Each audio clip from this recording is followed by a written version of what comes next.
Hey everyone, happy Thanksgiving to those who celebrate. Japheth and I will not be covering the headlines this week due to the holidays, but the holiday season means that our annual Southeast Asia Radio Holiday Special Q&A is approaching. Southeast Asia Radio wants to hear from you.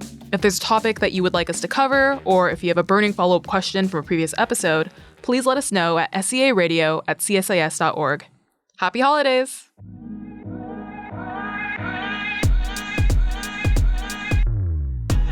Welcome back. As always, I'm Greg Poling with the Center for Strategic and International Studies, joined by Elina Noor of the Carnegie Endowment. Hey, Elina. Hey, from Southeast Asia, Greg. So Elina's back in Kuala Lumpur. I think we've been trading off each of the last half dozen or so episodes. Today, probably surprising nobody, we had no choice but to talk about the outcome of the U.S. elections and what the return of a second Donald Trump administration is going to mean for U.S. policy in Southeast Asia. And to do that, we have a couple of other creatures of Washington joining us. So we have Brian Eyler, who directs the Southeast Asia program over at Stimson Center. Hey, Brian. Hey, Greg. Hey, Elina. Great to be here once again. And we've got Prashanth Parameswaran. Prashanth was most importantly formerly at CSIS many moons ago, but is more recently a fellow at the Wilson Center and founder of the ASEAN Wonk newsletter and Substack. So Prashanth, thanks for coming on. Thanks for having me. Thanks, Greg, and thanks, Elina. And good to be with Brian. So I suspect we all have many things to say and no real answers for what a Trump administration is going to mean for South Asia. So to be unfair, I'm just going to, toss it to Elina first because she's the only one of us currently in Southeast Asia. What's the vibe in Kuala Lumpur, Elina? This could be a really short recording or it could be a really long recording as you laid the ground for, because really nobody knows, right? There's a lot of anxiety. I just got back from Vietnam, not Hanoi, but Ho Chi Minh City. And there was some interest in what Trump 2.0 is going to foreshadow, because I think there is some clear expectation that this incoming Trump administration is not necessarily going to be exactly the same as the last one, but there's still a lot of unpredictability. And Trump, as we all know, is pretty volatile in his personality, in his approach, in his policy making. We've had some indications of what it's going to look like with his cabinet nominations, but really, there's still a lot of, I think, a mixture of anxiety, a mixture of circumspection, maybe even a little bit of hope in the region. Strangely enough, I've heard some positive comments about Trump's return to the White House. So I think we're going to see more of the same, but not really. So not a very helpful commentary coming from the region, but we are where we are, right? Yeah, and I was in the region for the election. I was in Manila when Pennsylvania was called, about 30 minutes before I took the stage at a conference, which was awkward. Prashanth was at that conference. And then went over to Singapore for a week after, where I got to explain the first set of names for the cabinet, which at that point was Rubio for state and Walz for NSA, which people actually felt pretty good about. I'm not sure if they still feel good about the carnival of names we've gotten since then.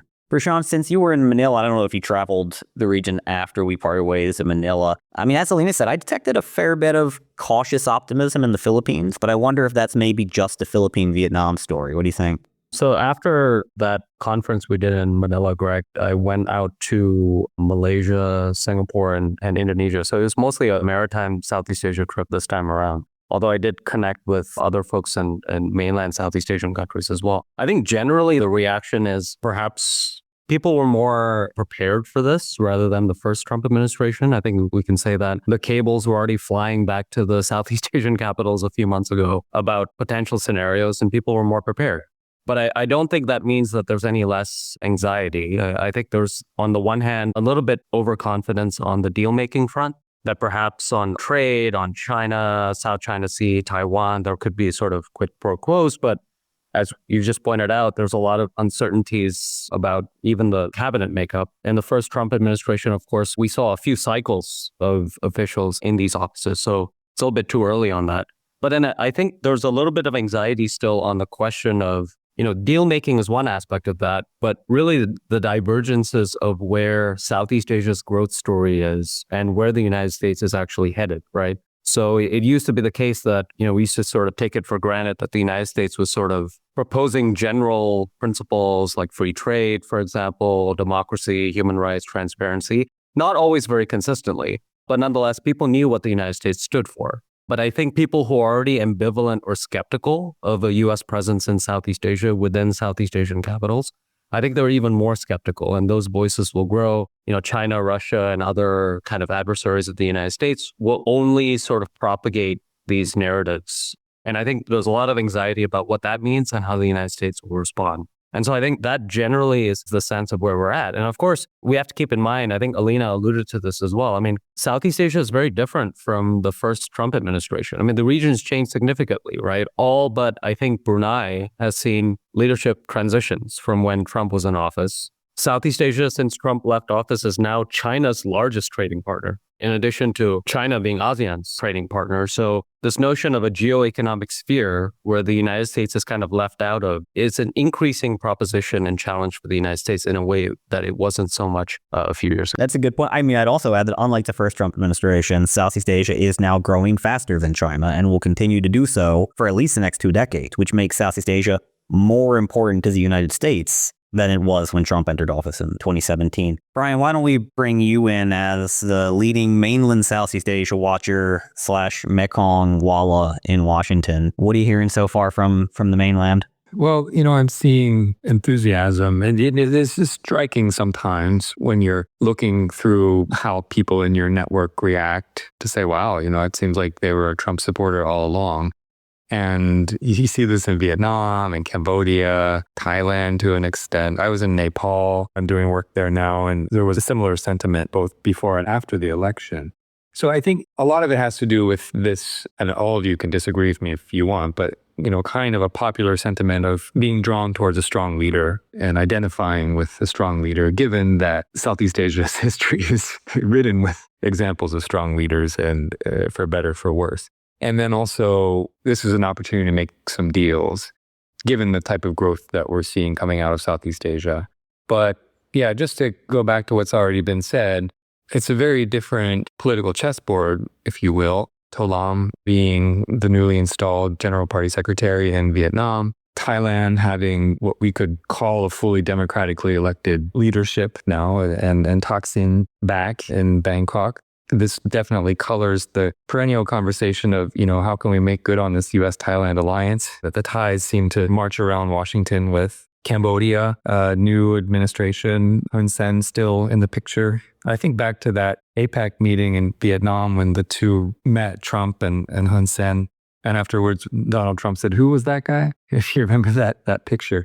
And it gets back to the issue of, why? Why and what and how will the U.S. be drawn into Southeast Asia for productive and strategic purposes? Greg, I'm keeping the opening for you to talk about the Marcos administration and the Philippines. But one final starter is that I watched the Trump administration roll out a pretty effective and strategic Mekong program that much of it still persists to today. There was a recalibration during the Biden administration and some changes, but many of those projects and programs are still there. And in mainland Southeast Asia, the U.S. reputation improved during the Trump 1 administration. Here at the end of the Biden administration, it's really tanked, or it's down. We can say that, and we can dive into what has happened there. But given past performance, is there an opportunity for the U.S. to improve its reputation in Southeast Asia and mainland Southeast Asia? That's something I'm going to be watching. On Marcos, I think the Philippines was prepared to be happy with either outcome. Philippine elites would have preferred Harris because they know exactly where she stands given her time in the Philippines, her trip to Palawan, statements on the South China Sea. I mean, they were aware that the Trump administration is the one, through Mike Pompeo as Secretary of State, who clarified the U.S. treaty commitment in the South China Sea, got tougher on China in a number of ways that ultimately proved beneficial to the Philippines, and was willing to set aside human rights concerns during the worst years of the Duterte administration. So I think they're cautiously optimistic. And, Americans like me telling them there's no reason to expect any immediate change on, say, South China Sea policy, particularly if you end up with somebody like Rubio as Secretary of State and Walz as NSA, if that's what eventuates. And Indo-PACOM will continue to do what it does. Who knows what DOD does, if it is HEGSAS or somebody like that. The real danger for the Philippines, the one that I think probably gives some pause, is what happens if there is a real crisis. So in peacetime or gray zone coercion with China, yeah, they would expect a Trump administration to stand tough and maybe not have the same momentum behind the alliance that we've seen under Biden, because I think clearly the legacy of the Biden administration in the Indo-Pacific overall will be this new alliance network that's stronger than it's been at least since the fall of Saigon. That's their legacy, and so you can't expect Trump to necessarily keep up that momentum, but no reason to think that he would walk it back. But what happens if we do get another incident like we had in June between China and the Philippines, and this time a Filipino is killed and the Philippines feels compelled to trigger Article 4 obligations? At that point, it doesn't matter what Rubio thinks or what Walz thinks or what Indo-PACOM thinks. The only man that matters is Donald Trump. And in 4 years in office, Donald Trump never said the word South China Sea in public. We have no idea what he thinks. And that has to make everybody a little uncomfortable. But, he also makes China really uncomfortable, and the Philippines can work with that.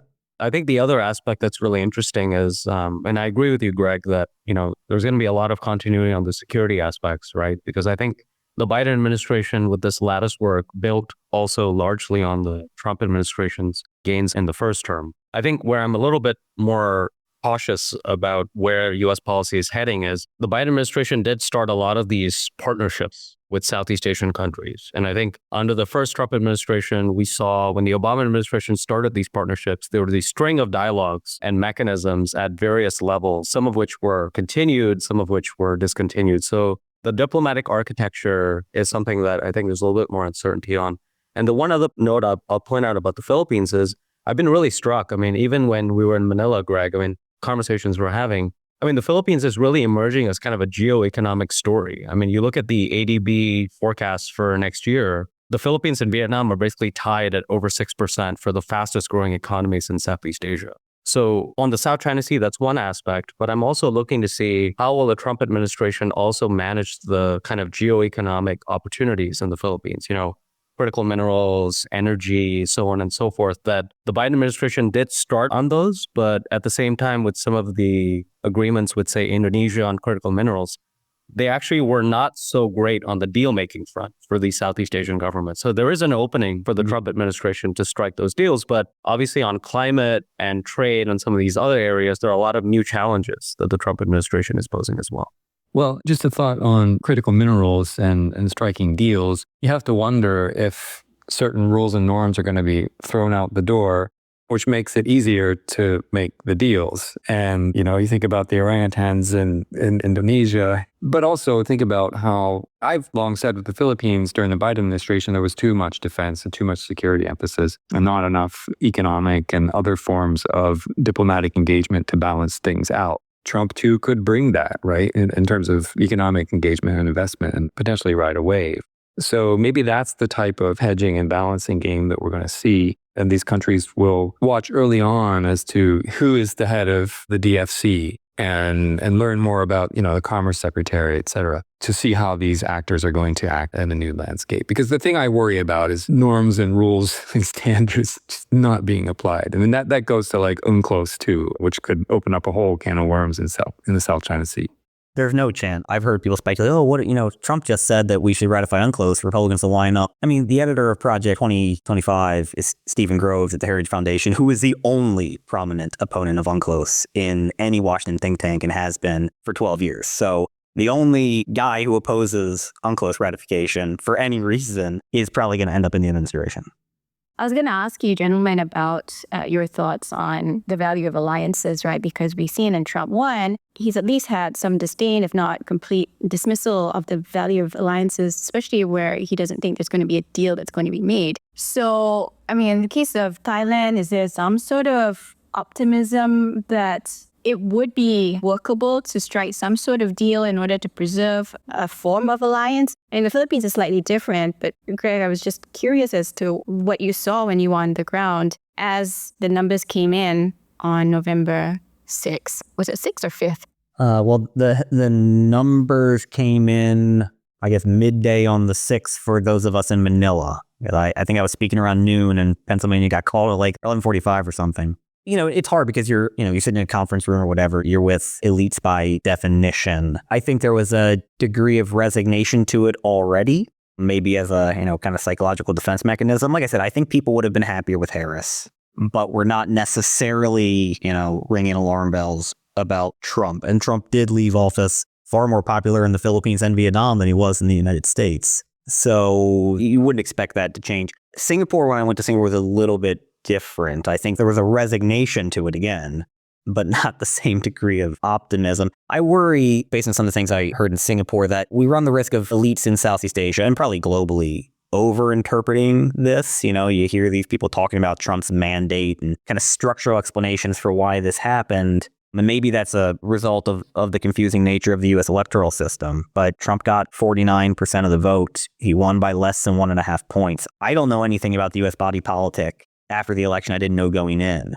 But I worry some people may overinterpret that as being more than a margin of error victory. And are ignoring the fact that, Harris and the Democrats did better than every other incumbent party in the 16 other elections that took place over the last 12 months. Nobody's ringing the alarm bells about Japan because the LDP did much worse than the Democrats did in this election, for instance. On the alliance piece, I worry more on the partnerships rather than the alliances front.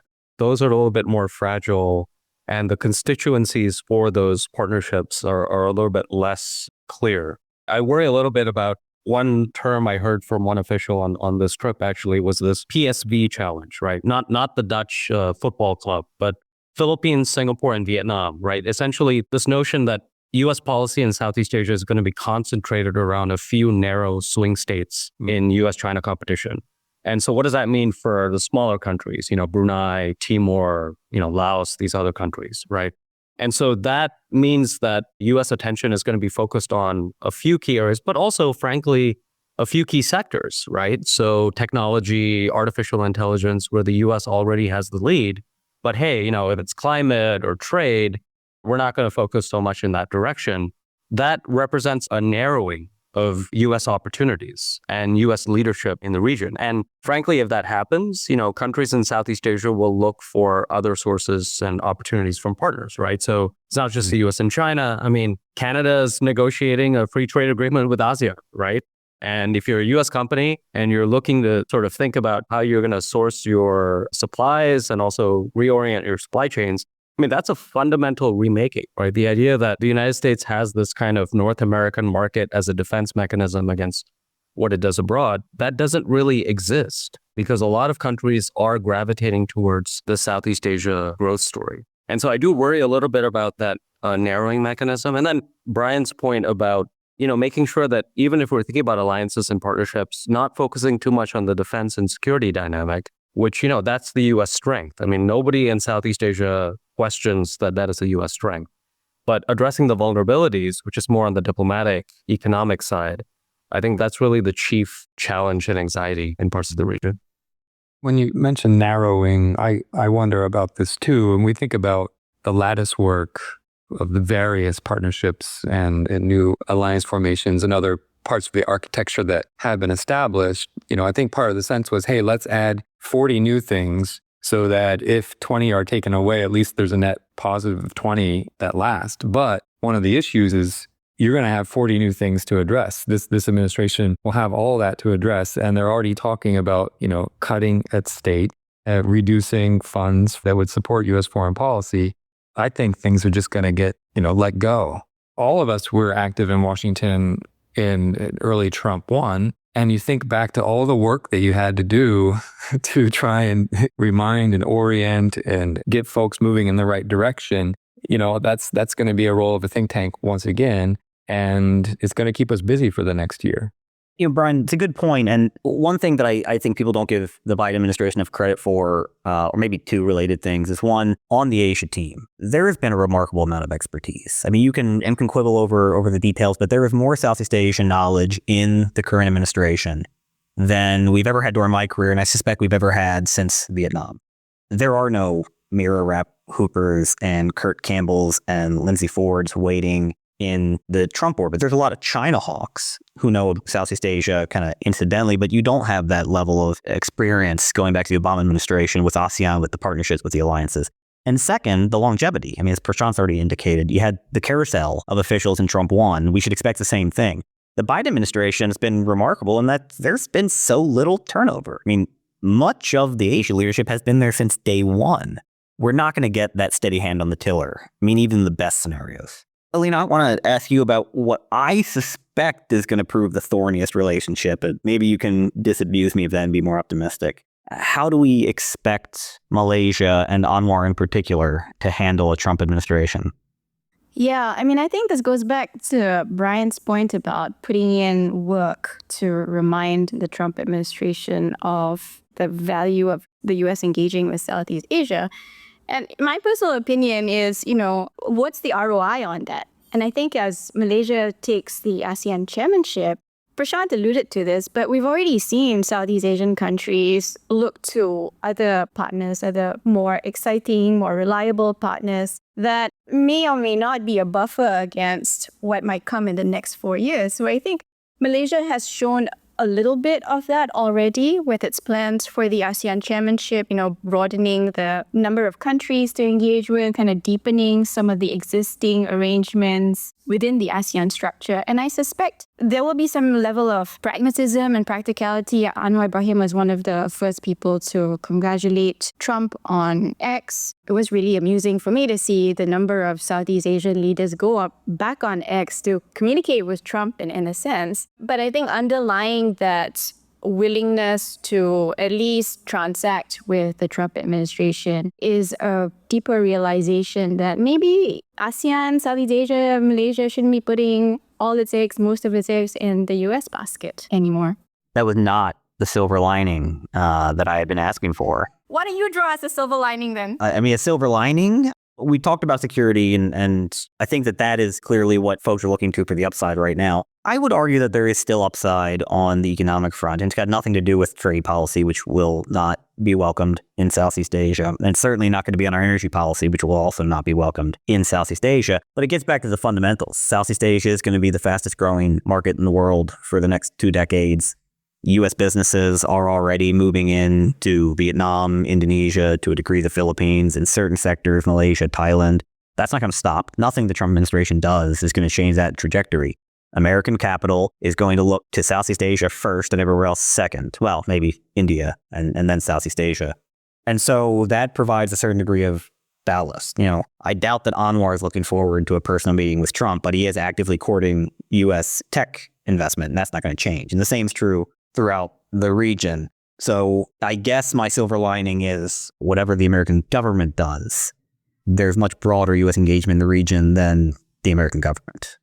Yeah, I think actually to that point, I think a lot of Southeast Asian governments are increasingly recognizing that. I mean, you can see that sometimes in their engagements. I mean, they're spending some time in Washington, but also in New York, different parts of the United States, Silicon Valley. And I think the question is going to be, going back to Elina's point, what is the ROI, right? So, maybe Trump, a U.S. leader, doesn't show up at an ASEAN summit, whether it's hosted by Malaysia next year or Philippines the next year. Vietnam is hosting APEC in 2027, I think. But the question is, so what? And also, in absence of that, can you get what you're seeking through other levels of engagement?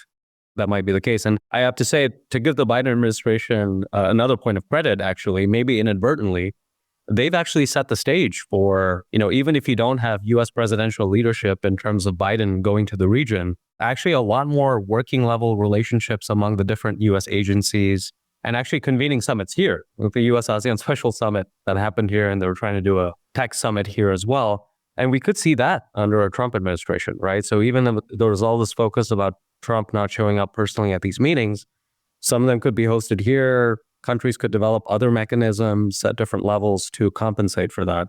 But it is going to be very tricky, I think. And U.S. companies, I think increasingly already, you find them developing their own sort of foreign policies, independent of the U.S. government. I think we're going to keep seeing an acceleration of that. These companies, some of them see themselves as not U.S. companies, but global companies, right? Google and so on and so forth. And so we'll have them engaging on their own terms as well, not just as part of the U.S. government. Can we do some wild cards? Things to watch? Yeah. I've got one. All right. Brian, give us a wild card. If Marco Rubio is confirmed as Secretary of State, how will he act in Cambodia?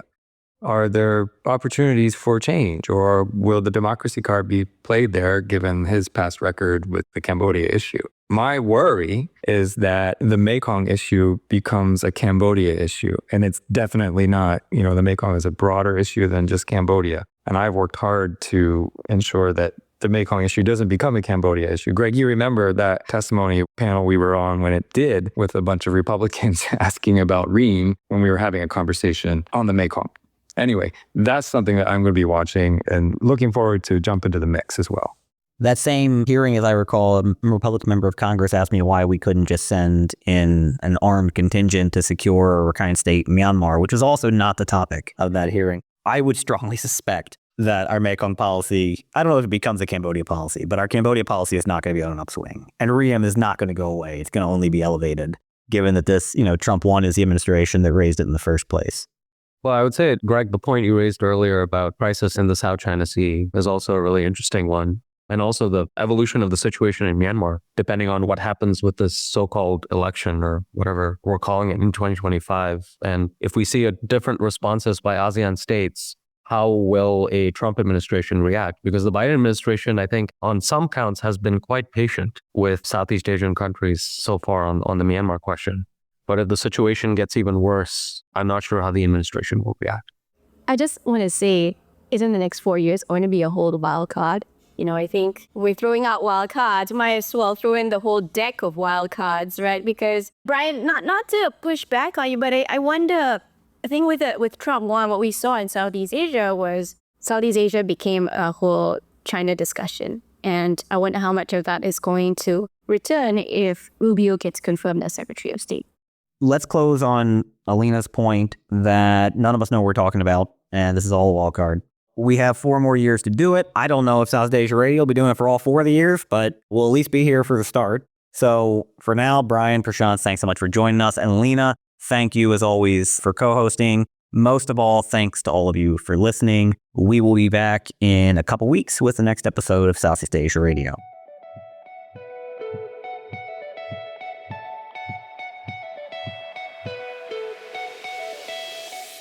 Thanks again for joining us for this episode of Southeast Asia Radio.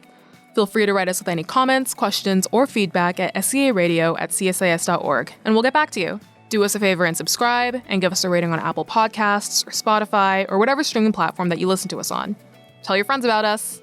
Marla Hiller is our producer, and our interns are Narupat Ratanikit and Natanya Sia. Our co-hosts today were Greg Poling and Elina Noor. My name is Lauren Mai, and I'll see you in 2 weeks for another episode of Southeast Asia Radio.